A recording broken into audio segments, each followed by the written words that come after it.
एक ऐसा जमाना था, स्त्रियां समूहों में, एक फीमेल ट्राइब्स, स्त्री समूहों में जिंदगियां व्यतीत करती थी।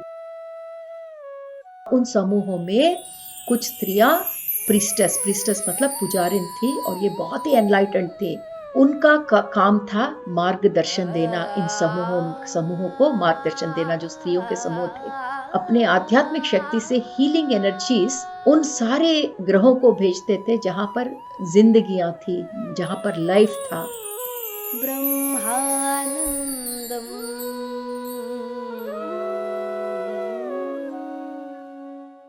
नमस्कार दोस्तों, ब्रह्मानंदम शो में एक बार आपका फिर स्वागत करती हूँ। आनंद कर्निश जी द्वारा रचित A Thousand Seeds of Joy इस किताब से हम आपस में विवेक बांट रहे हैं दोस्तों। दूसरे खंड से ईव और मेरी, इस अध्याय से हम गुजर रहे हैं। आज का एपिसोड हम आनंद कर्निश जी द्वारा महादेवी लक्ष्मी माता से पूछे हुए प्रश्न से आरंभ करते हैं।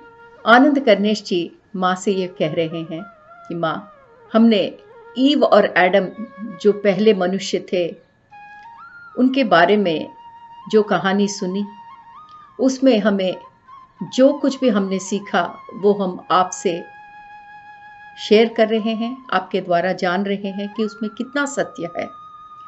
तो यहाँ पर आनंद कर्निश जी माँ से कहते हैं कि ईव के कहानी को सुनते हुए और ये जानते हुए कि ये कहानी सत्य रूप में हमारे सामने नहीं आई या इसमें काफ़ी असत्य है, मुझे एक और कहानी की याद दिलाती है, और वो कहानी है ईसाई धर्म में जीसस और मेरी मैगडलीन की कहानी। आनंद कर्निश जी माँ से कहते हैं कि इस कहानी में हम लोगों ने ये जाना कि मेरी मैगडलीन जो थी, उन्हें एक ऐसे व्यक्ति के रूप में चित्रीकरण किया गया है। ईसाई धर्म में उन्हें एक पापी के रूप में हमारे सामने लाया गया है। और आनंद कर्निश जी यहाँ कहते हैं कि ख्रीस्त पूर्व 591 ख्रीस्त पूर्व समय में जब पोप ग्रेगरी I, उन्होंने माँ मेरी मैगडलीन को एक वैश्या के रूप में जब पहचाना, तब से माँ मेरी को एक पापी के रूप में ईसाई धर्म में उनका चित्रीकरण हो रहा है। तो दोस्तों, यहाँ पर समझने की बात यह है कि ये अध्याय ईव और मेरी के बारे में है। तो ईव के बारे में कुछ प्रश्न पिछले अध्याय में, पिछले एपिसोड में आनंद कर्निश जी ने माँ से पूछा था, जिसका स्पष्टीकरण माँ ने किया। यहाँ पर ईसाई धर्म में मेरी मैगडलीन के बारे में जो भी कुछ कहा गया है, उसके बारे में आनंद कर्निश जी महालक्ष्मी माता से पूछ रहे हैं कि जब से पोप ग्रेगरी I, इन्होंने 591 ख्रीस्त पूर्व मेरी मैगडलीन को एक वैश्या के रूप में चित्रीकरण किया, तब से मेरी को एक महापापी के रूप में हमारे सामने लाया जाता है। पर ऐसे कई लेखक हैं जिन्होंने ये भी कहा है कि जो मेरी मैगडलीन थी, हम मेरी को जानते हैं दोस्तों, पर उनका पूरा नाम था मेरी मैगडलीन। कि यहाँ पर आनंद कर्निश जी कह रहे हैं माँ से कि ऐसे बाकी कहानियाँ हैं और या लेखक हैं जिन्होंने ये भी बताया है कि मेरी मैगडलीन जो थी, वो जीसस की एक बहुत क्लोज फ्रेंड थी, उनकी प्रेमिका थी, उनकी आध्यात्मिक पार्टनर थी। तो आनंद कर्निश जी माँ से पूछते हैं कि माँ, क्या आप मेरी के ज़िंदगी के बारे में हमें बता पाएंगी, और मेरी और जीसस के बीच का ये जो संबंध था, वो क्या उस पर हमें थोड़ा प्रकाश डाल पाएंगी, उसका स्पष्टीकरण, उसका विवरण हमें दे पाएंगे। तो यहाँ पर माँ कहती हैं कि बेटा, मेरी जो थी वो अपने परिवार में काफ़ी बहनों में एक थी, कि मतलब मेरी की काफ़ी बहनें थी। मेरी बचपन से ही उनका इंट्यूशन, उनका प्रेरणा जो थी, उनको जो मैसेजेस उनको रिसीव करने की शक्ति थी, जो उनका इंट्यूशन था, जो हम कहते हैं सिक्स सेंस, बहुत ही ज़्यादा था। और उनकी ज़िंदगी में उन्हें जो भी चाहिए था वो क्रिएट करने का, मैनिफेस्ट करने का पावर उनको था बचपन से ही। माँ कहती है कि मेरी बहुत ही सुंदर स्त्री थी, उनकी आंखें बहुत ही कमाल के आकर्षण था उन आंखों में। बड़े ही सादगी से वो वस्त्राभूषण पहनती थी, बड़ा ही सिंपल था उनका ड्रेसिंग स्टाइल। उनके बाल बहुत ही खूबसूरत थे। माँ तो कहती है कि उनका जो उनकी ब्यूटी के बारे में जब बात करते हैं तो उनका बाल एकदम बिल्कुल स्पेशल था, बहुत ही सुंदर बाल थे उनके। ये उनका भौतिक विवरण माँ देते हुए कहती है हमें। जैसे जैसे माँ भौतिक विवरण दे रही है दोस्तों कि मेरी कैसी दिखती थी, हमारे मन के आंखों में हमें माँ मेरी दिख जाती है, खूब सुंदर बालों से, पतली लंबी सुंदर सुंदर आकर्षणीय आंखें, बड़े सादगी से उनका ड्रेसिंग स्टाइल। ये सब करने के बाद अब माँ कहती है कि जीसस ने उनको चुना था, क्योंकि जीसस जानते थे कि मेरी मैगदलीन उन कांति लोकों से उनके लिए ही इस भूमि पर आई है और उनकी वो तय की हुई स्पिरिचुअल पार्टनर है। क्योंकि जीसस जानते थे कि मेरी और जीसस ने कई जिंदगियां साथ बिताए हैं, तो ये पहली जिंदगी नहीं थी। उन्हें मालूम था कि कितने जन्मों से मेरी मैगदलीन और जीसस साथ जन्म लेते हुए आ रहे हैं। मेरी ने भी जीसस को देखते ही तुरंत पहचान लिया, और क्या पहचाना कि इन दोनों ने कई जन्मों से मिलकर आध्यात्मिक काम किया है। तो उन्होंने जीसस को तुरंत पहचान लिया और दिव्य आत्माओं से ये प्रार्थना की कि उन्हें जीसस के करीब लेकर आए, ताकि इस अवतार में भी, इस जन्म में भी दोनों साथ मिलकर काम कर सके आध्यात्मिक रूप से। तो माँ यहाँ कहती है कि दोनों का मिलन एक फैमिली सेरेमोनी में हुआ, या त्योहार ऐसा कुछ भी हो रहा था जहाँ दोनों परिवार साथ थे, मेरी का परिवार और जीसस का परिवार इस तरह मिला। और मेरी का स्वभाव ऐसा था कि वो कभी भी उनको लोगों का ध्यान अपनी और उन्हें कभी पसंद नहीं था। हमेशा अकेलापन, वो अपना अलग ही रहती थी, लोगों से, भीड़ भाड़ से अपने को अलग रखती थी और उन्हें अकेले में समय बिताना बहुत अच्छा लगता था। और ये कहते हैं कि जब तक वो जीसस से नहीं मिली तब तक वो बहुत ही अपना अकेला जिंदगी ही प्रिफर करती थी। पर ये बात पुराणों में या ईसाई धर्मों के पुराणों में इसका जिक्र नहीं है। माँ ये भी कहती हैं कि उनका ये जो संगीत के प्रति उनका लगाव बहुत ही ज़्यादा था और बहुत ही बढ़िया एक संगीतज्ञ थी वो, और बड़ी धैर्यवान स्त्री थी। उन्हें मालूम था कि जीसस के आगे कैसी ज़िंदगी है, बहुत ही मुश्किल ज़िंदगी है जीसस की, पर उसके कारण वो पीछे नहीं हटी, जानते हुए कि जीसस का ये जो डिवाइन प्लान था बहुत ही मुश्किल जर्नी है, उसके बावजूद भी वो उनके साथ टिकी रही, उनसे दूर नहीं हटी।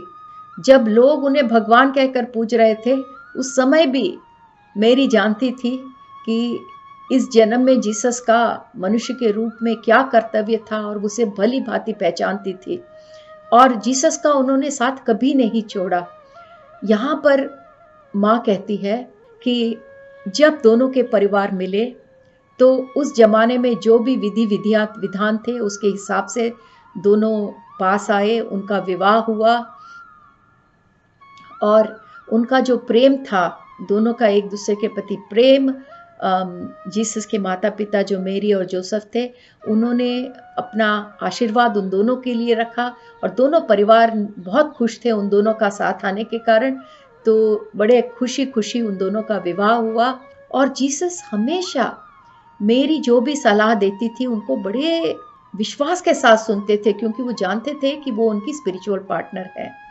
और इस जर्नी में, और जो उनका ये जन्म था, इस जन्म में उन्होंने मेरी के पास से, मेरी मैगदलीन के पास से कई आध्यात्मिक शिक्षाएं ली, और ये शिक्षा जो मेरी ने जीसस को दी, उन्हें मेरी को अपने दिल से वो प्राप्त हुआ, और जो भी उन्हें अपने दिल, क्योंकि वो बहुत ही उनका इंट्यूशन अच्छा काम करता था, तो उन्हें दिव्य आत्माओं से कई संदेश मिलते थे जो वो जीसस से बांटती थी। तो जो कहानियाँ हम तक पहुँची है उसमें ये लिखा रहता है कि जो शिक्षण जीसस को मिला वो उनके पिता के द्वारा मिला, जोसेफ के द्वारा मिला। तो माँ कहती है ये सत्य नहीं है कि जीसस को जो भी शिक्षण मिला वो सिर्फ उनके पिता के द्वारा मिला, पर अधिक से अधिक शिक्षण जो जीसस को मिला वो मेरी के द्वारा मिला गया। और माँ कहती है कि ये सारी चीज़ें जो छुपी हुई हैं वो धीरे धीरे समय के साथ आने वाले पीढ़ियों को बहुत ही स्पष्ट रूप से मालूम पड़ेगा। ये भी माँ कहती है कि जीसस और मेरी ने विवाह किया, बड़ा ही खुशहाल विवाह था, और उन्होंने उनके बच्चे भी हुए। यहाँ पर एक बच्चा भी नहीं, चिल्ड्रन मतलब काफ़ी बच्चे उनके हुए, पर मेरी ने बच्चों को लोगों से अलग रखा, इसीलिए काफ़ी लोगों को जीसस के पारिवारिक जीवन के बारे में ज़्यादा जानकारी नहीं है, और जो भी कुछ थोड़ा बहुत जानकारी थी वो भी बिल्कुल उसका आकार बदल कर सामने लाया गया समय के साथ, तो वो भी असत्य रहा। यहाँ पे माँ कहती है कि जीसस मेरी को इस समाज के जो आरोप थे, समाज से जो उनको लांछन मिल रहे थे, उन सब से उन्होंने मेरी को दूर रखा। तो जो भी कुछ उन्होंने समाज से सहा उन्होंने खुद सहा, क्योंकि वो मेरी को और बच्चों को इन तकलीफ़ों में नहीं डालना चाहते थे। तो इसीलिए मेरी उनसे काफ़ी समय मेरी उनसे दूर बिताती थी, जहाँ वो अपने बच्चों का ध्यान रख सके। और मेरी को समय अकेले बिताने की वैसे भी आदत थी, पर विवाह के पश्चात काफ़ी समय उन्होंने अपने बच्चों को लेकर अलग बिताया। उन्होंने बच्चों को जीसस से अलग रखकर ही बड़ा किया।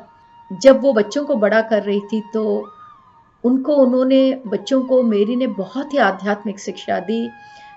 मेरी बहुत ही टैलेंटेड स्त्री थी, तो काफ़ी आध्यात्मिक शिक्षा, भक्ति मार्ग, ज्ञान, विश्लेषण शक्ति, कविता, गाने, ऐसे कई चीज़ें मेरी माँ ने अपने बच्चों को सिखाया, पर इसका जिक्र कहीं नहीं होता।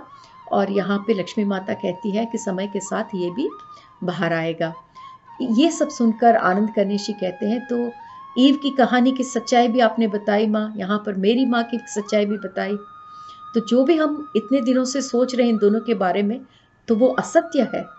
तो माँ यहाँ कह रही है, लक्ष्मी माता, कि हाँ बेटा, ये दोनों की कहानी ही नहीं, और भी ईव जैसे ऐसे कई स्त्री थे जो बिल्कुल एनलाइटेंड थे, इनकी भी कहानियाँ अभी तक सामने नहीं आई।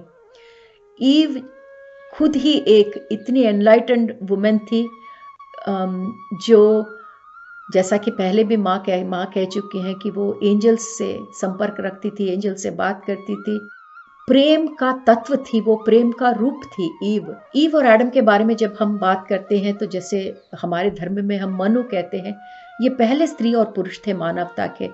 तो जब इनके बच्चे हुए तो ईव के पास बच्चों को बड़ा करने की जिम्मेदारी थी, और ईव के मार्ग पर कई स्त्रियां आगे बढ़ी। जिस तरह ईव ने बच्चों को बड़ा किया आनंद और प्रेम के साथ, जो स्त्री उनके मार्ग पर गई वो सब आनंद और प्रेम के साथ उन्होंने भी बच्चों को बड़ा किया। और उस जमाने में, उस समय में स्त्री का जो पात्र था वो बच्चों को भली भांति अच्छे रूप से उनका पालन पोषण करके बड़ा करना उनका पात्र था। और इस काम में, बच्चों को बड़ा करने के काम में, जो एंजल्स थे उनकी हमेशा सहायता करते थे, ताकि वो बच्चों को सही मार्ग पर मार्गदर्शन दे सके। माँ यहाँ कहती है कि ये जमाना कैसा था। अब हम उस जमाने के बारे में बात कर रहे हैं दोस्तों, जहाँ ईव और एडम के बाद आने वाले पुश्तियाँ ईव के मार्ग पर चल रही थी, बच्चों को बड़े ध्यान से, बड़े प्रेम से पाल पोस कर बड़ा कर रही थी। और वो अकेली नहीं थी, क्योंकि काफ़ी दिव्य आत्माएं, एंजल्स, अवधूत सब उनकी सहायता कर रहे थे। एक ऐसा जमाना था जहाँ पर मनुष्य और दिव्य आत्माएं, मनुष्य और एंजल्स एक दूसरे से कम्युनिकेशन में रहते थे। तो इस जमाने के बारे में माँ हमें थोड़ा और झलक देती है और भी बताती हैं कि उनका रहन सहन कैसा था। तो इस जमाने में स्त्रियां एक समूहों में रहती थी, जैसे कि अब हम आदिम जाति के लोगों को जानते हैं, जैसे बिल्कुल ट्राइब के लोग जैसे रहते हैं, ऐसे स्त्रियां समूहों में, एक फीमेल ट्राइब, स्त्री समूहों में जिंदगियां व्यतीत करती थी। तो इन समूहों में कुछ स्त्री जो थे वो पुजारी, जैसे हम कहते हैं पुजारिन, उनका पात्र धारण करती थी। तो दोस्तों, हम ये समझने की कोशिश करें कि ये ऐसा जमाना है जहाँ स्त्रियां अपने आप में समूहों में रहती थी, सिर्फ स्त्रियों की समूह, और उन समूहों में कुछ स्त्रियां प्रीस्टस मतलब पुजारिन थी, और ये बहुत ही एनलाइटेंड थी। तो इन समूहों में सबके अपने अपने कार्य थे, और ये जो पुजारी थे, जो स्त्री पुजारियां थी जो बहुत ही एनलाइटेंड थी, उनका काम था मार्गदर्शन देना, इन समूहों को मार्गदर्शन देना, जो स्त्रियों के समूह थे। और भी कई स्त्रियां इन समूहों में थे जिनका काम था कि इन पुजारिनों की रक्षा करना।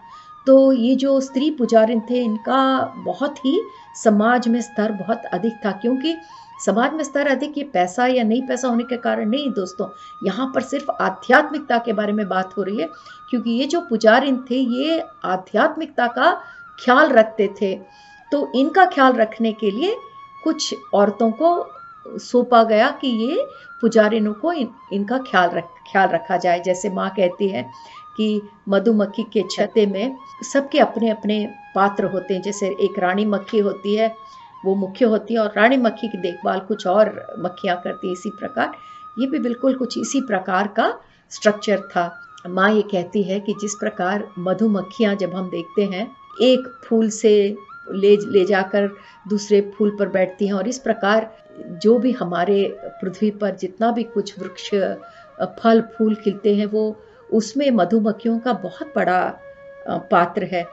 इसी प्रकार ये जो पुजारिन थे हमारे ये इन समाजों में, जो स्त्री समूहों में, जो ये आध्यात्मिकता से भरी हुई ये जो पुजारिन थे, उनका कर्तव्य ये था कि वो अपने आध्यात्मिक शक्ति से हीलिंग एनर्जीज उन सारे ग्रहों को भेजते थे जहाँ पर जिंदगियाँ थी, जहाँ पर लाइफ था। और ग्रहों ही नहीं दोस्तों, स्टार सिस्टम्स, हमारे ब्रह्मांड में जितने भी ग्रहों में, जितने भी तारों में जहाँ पर लाइफ है, वहाँ पर ये प्रीस्टेसेस, ये पुजारिन एनर्जीज, क्योंकि इनके पास इतनी एनर्जी थी, ये बहुत ही आध्यात्मिक, इनका बहुत ही पुरोगमन था, तो इनके पास बहुत ही एनर्जीज थे, तो अपने हीलिंग एनर्जी समस्त विश्व और ब्रह्मांड में भेजते थे। यहाँ पर माँ बता रही है कि इन समूहों में कुछ औरतें थी जिनको योद्धा कहा जाता था, और ये योद्धा स्त्री इन समूहों की देखभाल करती थी। तो ये समूह कहाँ रहते थे? ये समूह यहाँ पर बताया गया है कि देवी मंदिरें थी, उन देवी मंदिरों में ये समूह रहते थे। और ये जो मंदिर थे वो बड़े बड़े पर्वतों की चोटी पर या बड़े बड़े पहाड़ों के ऊंचाइयों पर बनाया जाता था। क्यों? क्योंकि ये माना जाता है कि ऊंचाइयों पे, जैसे पर्वतों पर या बड़े बड़े माउंटेन्स के ऊपर, यहाँ की एनर्जी बहुत प्योर रहती है, और यहाँ पर प्रकंपन भी बहुत हाई, वाइब्रेशन बहुत हाई रहता है। तो जब प्रकंपन हाई रहता है, एनर्जीज प्योर होता है, तो दोस्तों ये मानना था कि ये स्त्री, ऐसे जगहों पर जो स्त्री रहते थे, वो ऐसे ऊंचाइयों से ये जो एनर्जीज है चारों तरफ भेज पाते थे, चारों तरफ लोगों को ये लोग भेज पाते थे। तो ये दिव्य आत्माओं से एनर्जीज रिसीव करके ये पुजारिन सब जगह ये एनर्जीज को भेजते थे पृथ्वी पर। इसीलिए पहाड़ों पर, ऐसी जगह पर ये मंदिरें बनी थी जहाँ पर ये स्त्री समूह मिलकर रहते थे। और यहाँ पर माँ कहती है कि ये जो पुजारिन थे, जो पर्वतों पर इन स्त्री समूह के साथ रहते थे, ये पुजारिन दिव्य आत्माओं के साथ हमेशा संपर्क रखते थे। ये जो पुजारिन थे इन स्त्री समूहों में, वो एक कम्युनिकेशन का मार्ग था जिसके द्वारा वो दिव्य आत्माओं से एनर्जीज रिसीव करके, संदेश रिसीव करके मानवता को चारों ओर ही फैलाती थी। तो इतना सुंदर, इतना आध्यात्मिक समाज था जिसमें स्त्री का इतना मुख्य पात्र था। तो ये कब का समय है दोस्तों? ये तब का समय है जब स्त्रियां अपने मन के जो आनंद का मार्ग है, स्त्री तत्व के आगे बढ़कर, स्त्री तत्व का जो मार्ग है जो आनंद से बड़ा भरा रहता है, जिसके द्वारा आध्यात्मिक मार्ग में समाज आगे बढ़ता है, वैसे समाज के बारे में हम बात कर रहे हैं जहाँ पे स्त्री के नेतृत्व में ये समाज था और ये स्त्री के समूह पर्वतों पर रहते थे। तो एक बार विजुअलाइज करने की कोशिश कीजिए कि कैसा होगा जहाँ पर पर्वतों पर स्त्रियां समूह में रहती थी और सारे मर्द नीचे, मतलब पर्वतों के नीचे रहते थे।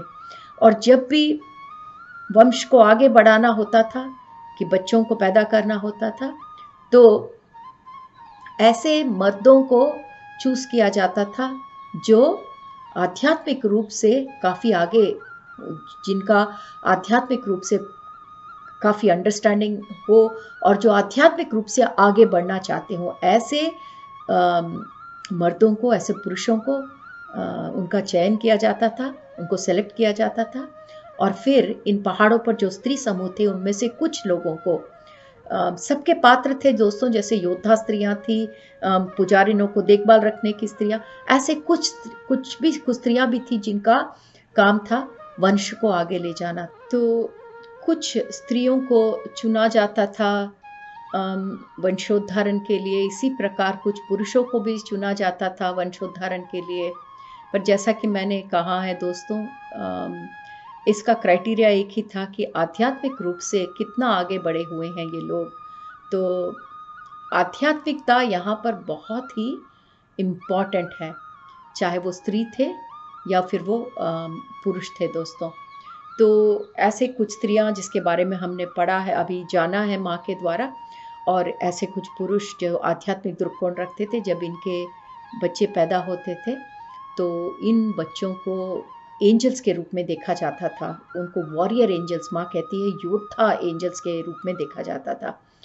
और ये सारे जिंदगी, जिस प्रकार उनकी ज़िंदगी आगे बढ़ रही थी, इस समस्त ज़िंदगी में ऐसा कोई दुख की गुंजाइश नहीं थी दोस्तों। कोई भी ज़िंदगी में, चाहे वो बच्चों की ज़िंदगी हो, चाहे वो स्त्री की ज़िंदगी हो या पुरुषों की ज़िंदगी में, सब जगह खुशी और आनंद ही था। तो यहाँ पर माँ ये कहती है कि जो भी संस्था थी ज़िंदगी की, जिस भी प्रकार ये लोग आध्यात्मिक रूप से जी रहे थे, दुख, किसी की ज़िंदगी में दुख नहीं था और हर एक मनुष्य दिव्य आत्माओं से हमेशा जुड़ा रहता था, चाहे वो डायरेक्टली जुड़ा हो या फिर उनके पुजारिनों के द्वारा जुड़ा हो। तो ये दोस्तों, ये ईव और मेरी का जो ये अध्याय हमने यहाँ पर देखा है, अब पिछले कुछ एपिसोड से हम ईव और मेरी का अध्याय पढ़ रहे थे। एक बहुत ही खूबसूरत अध्याय है। इसमें हमने ईव और मेरी के जिंदगियों की कई सच्चाइयों के बारे में जाना है दोस्तों। क्योंकि इतने दिनों से हम जो ईव और मेरी की कहानियाँ सुनते आ रहे हैं, जो भी कुछ हमने जाना है, जो भी कुछ हम विश्वास करते आ रहे हैं, यहाँ पर माँ ने वो असत्य का पर्दा हमारे आंखों पे से हटाया है दोस्तों। हमने ईव के बारे में जाना कि ईव ने ऐसा कोई फल नहीं खाया जो वंचित था या उन्हें मना किया गया था। ईव एक बहुत ही आध्यात्मिक पर्सपेक्टिव की, आध्यात्मिक सोच की स्त्री थी और बहुत ही रिस्पॉन्सिबल थी, तो ऐसा काम वो नहीं कर सकती थी। पर जो भी कुछ हुआ वहाँ पर, दोनों एडम और ईव ने मिलकर अपने पूर्णात्माओं के साथ डिसाइड कर निर्णय लिया कि उस जिंदगी से जो आनंद और खुशी से भरा था, उन्हें दूर जाना पड़ेगा, क्योंकि उनके आध्यात्मिक प्रगति के लिए। और इधर मेरी के बारे में हमने ये जाना कि मेरी को जिस वेश्या के रूप में चित्रीकरण किया गया है वो असत्य है। मेरी एक बहुत ही आध्यात्मिक स्त्री थी और जीसस और मेरी कई जिंदगियां, उन्होंने कई लाइफ टाइम्स, कितनी ही जिंदगियां उन्होंने साथ बिताई और दोनों ये बात जानते थे। और उस जन्म में जब वो जीसस और मेरी के रूप में आए, उन्होंने साथ मिलकर काम किया और मेरी ने जीसस को कई शिक्षण दिए। तो दोस्तों, अच्छा लगता है जब सत्य का ज्ञात होता है। और माँ कहती है कि धीरे धीरे समय के साथ साथ ऐसी कई चीज़ें जो हम नहीं जान पाए या फिर असत्य रूप से हमारे सामने आए, वो धीरे धीरे हमें उसका सत्य प्राप्त होगा। तो आज का एपिसोड मैं यहाँ समाप्त करती हूँ। धन्यवाद।